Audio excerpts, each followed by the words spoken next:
I think it's very clear that all along the United States, who really put Ukraine up to this, over the last 8 years, they put them on a deliberate collision course with Russia. And I think that they fully intend to have Ukraine fight until the last Ukrainian, until everything has been spent, every drop of blood that can be spilled is spilled. And I think they make that abundantly clear. Their support by shipping weapons and money and facilitating the war effort in every possible way. I think they make it very clear about how they want this conflict to continue and avoid its conclusion and avoid peace at all costs for as long as possible.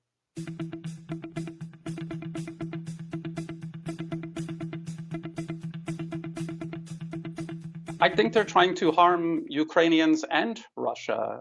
The whole nature of the United States' relationship with Ukraine since the US itself overthrew the elected Ukrainian government in 2014 has been one of self-interest in Washington. Washington has openly pursued a policy of encircling and containing Russia, creating security threats all along Russia's periphery. And Ukraine was kind of the centerpiece of this policy in recent years. They most certainly do not want to see peace. They want Russia to pay a price for standing up against US encroachment and NATO encroachment.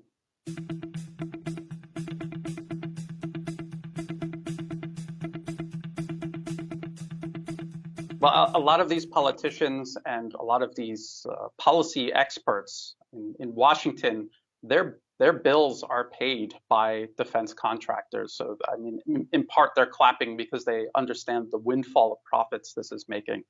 And it also helps advance the ongoing decades-long policy of US hegemony around the globe. And they're a willing part of this. And this is what we've seen them do in every conflict the US has stirred up around the globe. And now we see them doing exactly this in regards to Ukraine.